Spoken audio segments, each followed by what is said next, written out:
अस्सलाम वालेकुम दोस्तों, आप देख रहे हैं इन्फो एट जवाद। घरेलू मुलाजमा तशद्दुद केस। BBC उर्दू की रिपोर्ट के मुताबिक सूबाई दारुल हुकूमत लाहौर में जनरल हस्पताल के इंतहाई निगहदाश्त वार्ड में सफ़ेद चादर में लिपटी लगभग 12 साल बच्ची लेटी है। उसका जिस्म हरकत नहीं कर रहा, मगर जिस्म के साथ जुड़े तिब्बी आलात और मशीनें ये बता रही हैं कि उसकी सांसें चल रही हैं। दूरी से देखने पर नज़र आता है कि उनके सर पर ज़ख्मों के गहरे निशान हैं, लेकिन बेड के दूसरी तरफ जाकर जब उसके चेहरे और आंखों पर नज़र पड़ती है तो जिस्म में झिरझरी सी दौड़ जाती है। चेहरे पर आंखों की जगह यूं महसूस होता है जैसे सिर्फ दो काले गड्ढे बाकी हैं। आंखों के इर्द गिर्द जल्द पर पुराने ज़ख्मों के निशान सूख चुके हैं। ये देखकर सवाल जहन में आता है कि ये सब कैसे हुआ होगा। कमसन बच्ची के सर के लगभग 1/3 से ज़्यादा हिस्से से जल्द गायब है और सर के दोनों तरफ छोटे छोटे से गड्ढे पड़े हैं।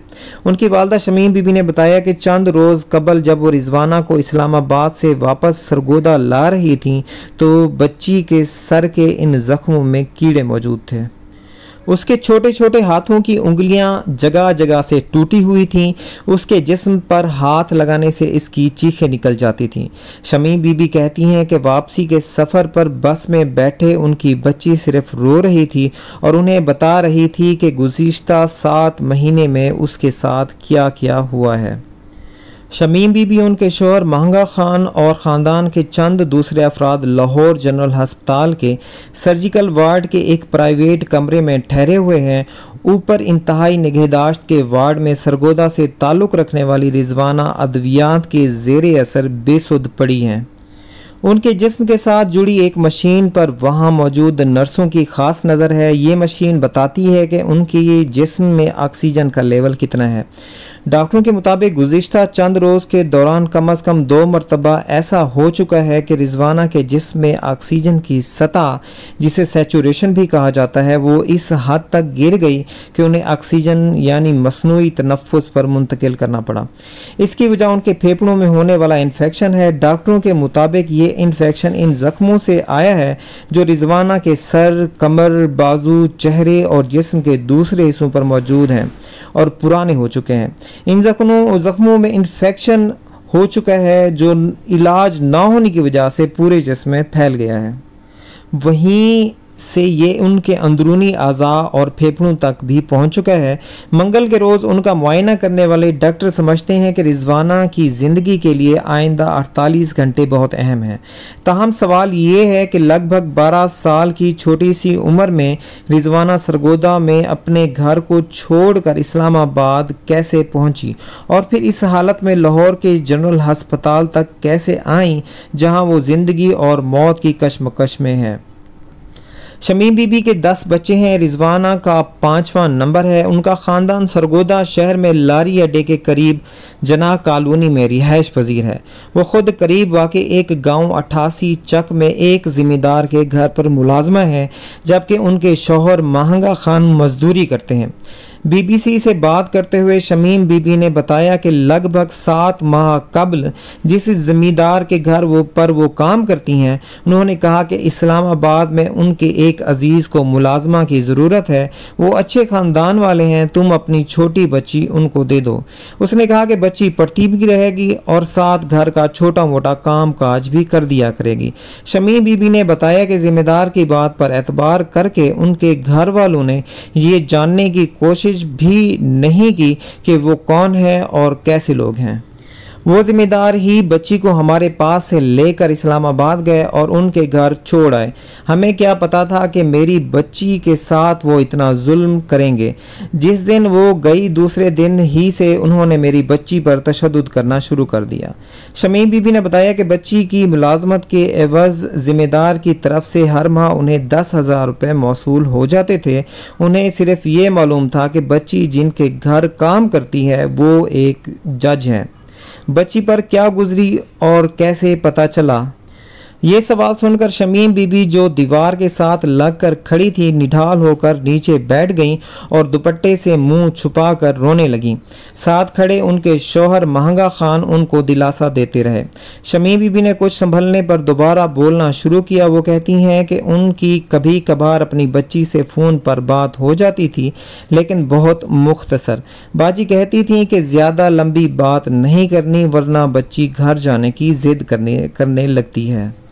शमीम बीबी ने बताया कि रिजवाना फ़ोन पर उनसे वापस घर आने का कहती थी। ये बात बताकर वो एक मर्तबा फिर रोने लगीं। वो कहती हैं चंद रोज़ कबल इसी ज़िम्मेदार ने उन्हें फ़ोन पर इतला दी कि इस्लामाबाद में उनके अजीज़ कह रहे हैं कि बच्ची काम काज नहीं करती, उसको वापस ले जाओ। रिजवाना को लेने के लिए उनकी वालदा सरगोदा से एक निजी बस सर्विस की बस पर सवार होकर इस्लामाबाद पहुंची। जिम्मेदार ने उन्हें बस स्टैंड पर ही रुकने को कहा। उन्होंने कहा कि बच्ची वहीं पहुंच जाएगी। शमीम बीबी ने बताया कि उन्हें बस अड्डे पर इंतज़ार करते 2 घंटे से ज़्यादा वक्त गुजर गया तो उन्होंने जिम्मेदार से रब्ता किया। जिम्मेदार ने फिर कहा कि वहीं रुकें, बच्ची पहुँचने वाली है। वो कहती हैं लगभग 4 घंटे बस स्टैंड पर इंतज़ार करने के बाद एक गाड़ी वहां पहुंची। इस वक्त अंधेरा हो चुका था। उनकी बच्ची रिजवाना अगली सीट पर बैठी थी। उसका चेहरा दुपट्टे से इस तरह ढका हुआ था कि सिर्फ नाक और मुंह हल्का सा नजर आ रहा था। गर्दन और सर को खास तौर पर दुपट्टे से लपेटा गया था। बाजी भी साथ ही उन्होंने वहीं बच्ची को नीचे उतारा और मुझे कहा ये पकड़ो अपना गंध। ये कहकर वो गाड़ी भगाकर निकल गई। नम आंखों से शमीम बीबी ने बात जारी रखी। मैंने जब रिजवाना को बाजू से पकड़ा तो दर्द से उसकी चीख निकल गई। मैं समझी बाजी ने मारा होगा, काम जो नहीं कर रही थी। लेकिन फिर उन्होंने रिजवाना के सर और चेहरे से दुपट्टा हटाना शुरू किया। उसके सर और आंखों की हालत देख उसकी आहें निकल गईं। रिजवाना ने बिलक बिलक कर रोना शुरू कर दिया। उसने कहा अम्मी बाजी ने मुझे बहुत मारा है। शमीम बीबी कहती हैं उनकी बच्ची के ज़ख्मों से बदबू आ रही थी, उनमें कीड़े चल रहे थे।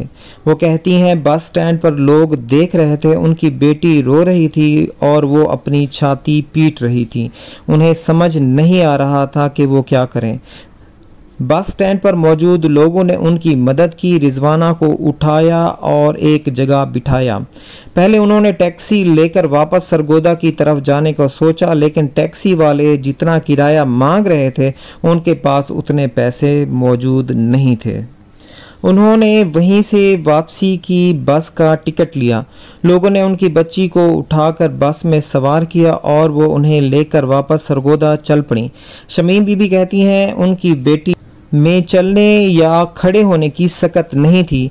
वो सिर्फ रो रही थी और मुझे बता रही थी कि अम्मी बाजी ने दूसरे दिन ही से मुझे मारना शुरू कर दिया था। वो कहती थी सफाई ठीक नहीं हुई। शमीम बीबी कहती हैं कि उन्होंने अपनी बेटी से पूछा वो तो खड़ी भी नहीं हो सकती थी तो काम कैसे कर लेती थी। उसने कहा अम्मी बाजी जब मेरी कमर पर बने ज़ख्म पर मारती थीं तो मैं खुद ब खुद आगे चल पड़ती थी। ये बताते हुए शमीम बीबी की आंखों से मुसलसल आंसू जारी थे। उसने कहा मेरी उंगलियां देखो, बाजी यूं उंगलियां फंसाकर पीछे को मरोड़ती थीं। बाजी के इतने बड़े नाखून थे जो मेरी आंखों में घुसेड़ देती थीं। शमीम बीबी कहती हैं इस वक्त रिजवाना की आंखों और उंगलियों की हालत देखकर खौफ आता था। रिजवाना ने उन्हें बताया कि ज़ख्मी हालत में भी जज के अहलिया उन्हें घर के अंदर नहीं सोने देती थी। वो बाहर लान में सोती थीं, जहां कई मरतबा वो बारिश में भी भीग गईं। रिजवाना लाहौर कब और कैसे पहुंची? शमीम बीबी ने बताया कि जिस बस में वो इस्लामाबाद से वापस सरगोदा की तरफ जा रही थी उसमें 3 डॉक्टर्स भी सवार थे, जिनमें 2 खवातीन थीं। उन्होंने रिजवाना की हालत देखी तो शमीम और उनकी बच्ची के पास आ गए। वो कहती हैं डॉक्टरों ने जब बच्ची को देखा तो उन्होंने कहा इसकी हालत बहुत ख़राब है। उन्होंने बच्ची को दर्द कम करने की गोलियां दी, लेकिन उसका दर्द कम नहीं हुआ। रास्ते में रेस्ट एरिया में बस रुकी तो वहां डॉक्टरों की मदद से बच्ची को इब्तदाई तिबी इमदाद भी दी गई। इन डॉक्टरों ने कहा कि इस बच्ची को फौरी यहीं किसी हस्पताल में ले जाओ वरना ये मर जाएगी। लेकिन मैंने कहा मुझे अब बस किसी तरह मेरे घर पहुंचना है, मैं अपनी बच्ची को घर ले जाऊंगी। शमीम बीबी ने बताया कि उन्हीं 3 डॉक्टरों ने सरगोदा में टेलीफोन पर इतला देकर एम्बुलेंस का बंदोबस्त कर लिया था। जब बस सरगोदा में स्टैंड पर पहुंची तो एम्बुलेंस पहले वहां खड़ी थी। इस पर रिजवाना को फौरी तौर पर DHQ अस्पताल सरगोदा ले जाया गया। वो एक रात वहां पर रुकी और अगले रोज़ डॉक्टरों की हिदायत पर उन्हें लाहौर में जनरल अस्पताल की एमरजेंसी में भिजवा दिया गया। शमीम बीबी कहती हैं, इस वक्त तक ये खबर मकामी ज़राए अबलाग पर सामने आ चुकी थी कि एक जज की बीवी ने कमसिन बच्ची पर तशद्दुद किया है। वो कहती हैं, इसके बाद हुकूमत ने खुद से बच्ची के इलाज का ज़िम्मा उठाया। सोशल मीडिया और ज़राए अबलाग पर खबर फैलने के बाद इस्लामाबाद में पुलिस ने जज की अहलिया के खिलाफ कमसिन बच्ची पर तशद्दुद का मुकदमा भी दर्ज कर लिया है। ताहम वो अदालत से 7 अगस्त तक ज़मानत हासिल कर चुकी हैं। दोस्तों, उम्मीद करता हूँ ये वीडियो आपको पसंद आई होगी। मज़ीद ऐसी इंफॉर्मेटिव वीडियोज़ के लिए जुड़ी रहिए info@jawad के साथ। शुक्रिया।